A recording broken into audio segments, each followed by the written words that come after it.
नमस्कार।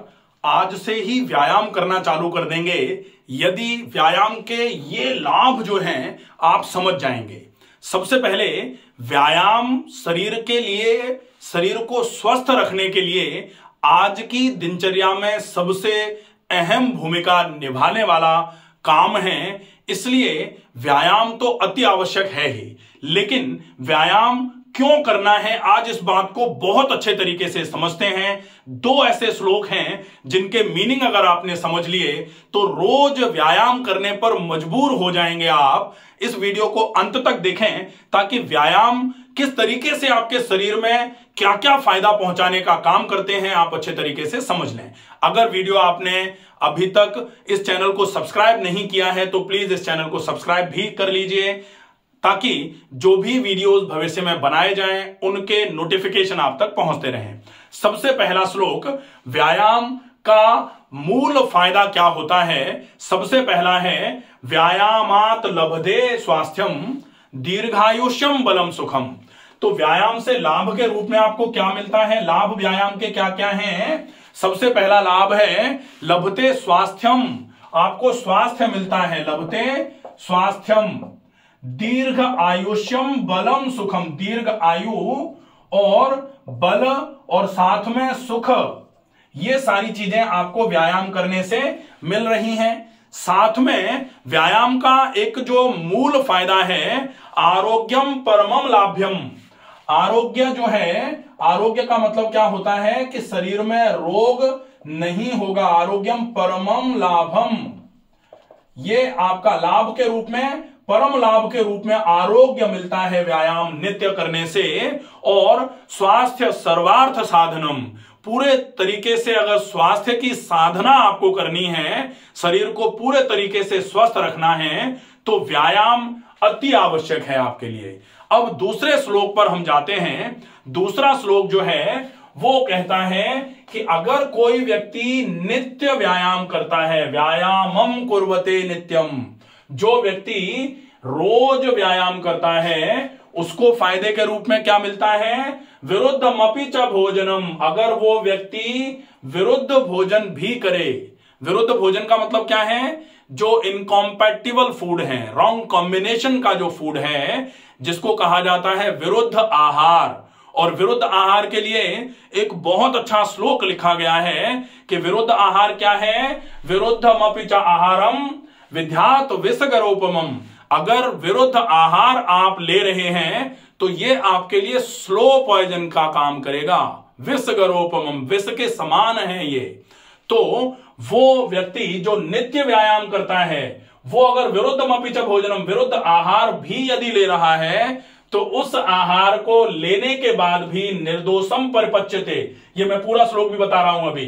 तो विरुद्ध आहार भी अगर कोई ले रहा है तो उस विरुद्ध आहार को भी आराम से पचा जाएगा वो व्यक्ति। कौन सा व्यक्ति, जो व्यायामम कुर्वते नित्यम। जो, और ये मैंने नहीं लिखा है श्लोक, ये बहुत पुराने प्राचीन समय से हमारे जो ऋषि मुनि हुए हैं उन्होंने व्यायाम किस तरीके से फायदा करता है, कितना फायदा कर सकता है, इसके लिए श्लोक के माध्यम से सारी चीजें बताई हैं। और मैं श्लोक के माध्यम से आपको इसलिए बता रहा हूं कि सामान्य तौर पर आज तो वैसे तो WHO भी कह रहा है कि कम से कम 25-30 मिनट का व्यायाम तो रोज करना चाहिए। अब 25-30 मिनट का व्यायाम अगर आप रोज करके थोड़ा खुश होना चाह रहे हैं तो वो खुश होने की आवश्यकता नहीं है। कम से कम 1 घंटे का समय निकालो पूरे दिन में, और 1 घंटे का समय यदि आपने निकाला और व्यायाम जो आपके लिए आवश्यक है अगर आपने वो चुन लिया, और वो व्यायाम किस तरीके से किया जाना है अगर आपने उस तरीके से उस व्यायाम को कर लिया, निश्चित ही आपके सारे रोग खत्म हो जाएंगे।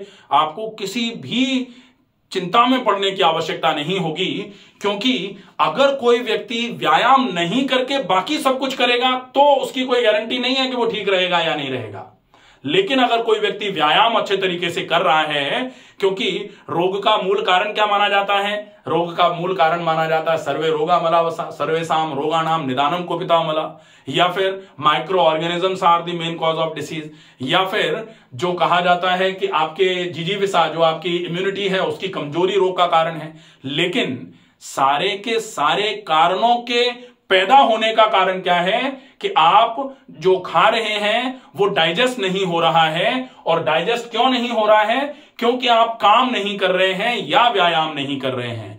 काम अगर है तो बहुत अच्छी बात है, शारीरिक श्रम हो रहा है। लेकिन जिसके पास शारीरिक श्रम नहीं है, ऐसे लोग क्या करें, ऐसा काम करें जो बेकार का काम है। अब बेकार के काम को, हालांकि व्यायाम की बड़ी महत्वता है, लेकिन अब चूंकि काम नहीं है तो इस काम को करके, ये जो काम है जिसको व्यायाम बोला जाता है, इस काम को करके आप अपने आप को स्वस्थ रख सकते हैं। तो सामान्य तौर पर जो ऊर्जा का खर्च करने का क्रम है, जो ऊर्जा को खर्च करने का काम है, उसको चाहे काम कह लो या फिर यहां आप जो कुछ भी कर रहे हो, जैसे आप साइकिल चला के एक जगह से दूसरी जगह तक जा रहे हो, तो वो आप कहीं पहुंच भी रहे हो साइकिल चलाने के साथ साथ, लेकिन आप एक जगह पर बैठ करके फिजियोथेरेपी रूम में साइकिल चला रहे हो, तो आप पहुंच कहीं नहीं रहे, लेकिन कम से कम साइकिल चला के ऊर्जा खर्च कर रहे हो।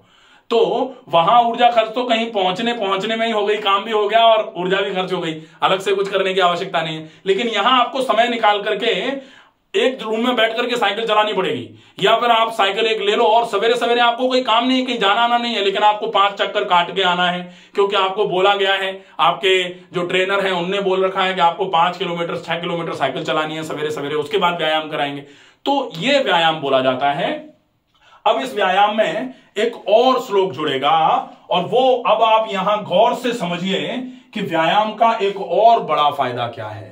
सामान्य तौर पर कहा जा रहा है कि भोजन जो है वो अगर आप सही समय पे नहीं कर रहे हो तो नहीं पच रहा है, पच नहीं रहा है तो सड़ रहा है तो आमाशय में सूजन क्रिएट कर रहा है, फिर आमाशय की सूजन जो है वो धीरे धीरे करके बढ़ते हुए आंत में चली जा रही है, आंतें भी सूज जा रही हैं, तो फिर आपका खाना एब्जॉर्ब नहीं हो रहा। अगर खाना एब्जॉर्ब नहीं हो रहा तो खाना खाने के पोषक तत्व तो वहीं आंतों में ही पड़े पड़े सड़ रहे हैं, लेकिन अगर एब्जॉर्ब नहीं हो रहे हैं तो फिर खाना एलिमिनेट भी नहीं होगा। खाना मतलब जो मल का निष्कासन होता है वो भी पूरा नहीं होता है, तो बाकी पूरी सारी व्यवस्थाएं बिगड़ जाती हैं।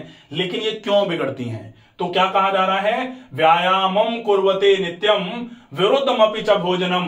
जो नित्य व्यायाम करता है ऐसा व्यक्ति अगर विरुद्ध भोजन भी ले रहा है, या फिर ऐसा भोजन भी ले रहा है, विदग्धम अविदग्धम वा, ऐसा भोजन जो या तो बहुत पक गया है और या फिर बिल्कुल भी नहीं पका हुआ है, ऐसा भोजन भी अगर कोई व्यक्ति ले रहा है, या तो विरुद्ध भोजन ले रहा है या फिर बिल्कुल कच्चा या बहुत पका हुआ मतलब जला हुआ टाइप का भोजन ले रहा है, ऐसे केस में भी अगर कोई नित्य व्यायाम कर रहा है तो निर्दोषम परपच्यते, उस भोजन को भी व्यक्ति पचा जाएगा। तो पाचन क्षमता बढ़ाने के लिए सामान्य तौर पर आजकल एक बहुत वैसा विषय चल रहा है कि पाचन क्षमता बढ़ानी है, पाचन तंत्र को मजबूत बनाना है, आपकी आंतों की कार्य क्षमता को बढ़ाना है, आंतों की कमजोरी को दूर करना है, आंतों को बहुत मजबूत बनाना है। इसके लिए क्या करना पड़ेगा? आप व्यायाम करना चालू कर दो, आपको और कुछ करने की आवश्यकता नहीं है। फिर जो आप खा रहे हो वो आप खाते रहो, लेकिन अच्छे तरीके से व्यायाम करना चालू कर दो, आपकी आंतों की क्षमता अपने आप बढ़ जाएगी।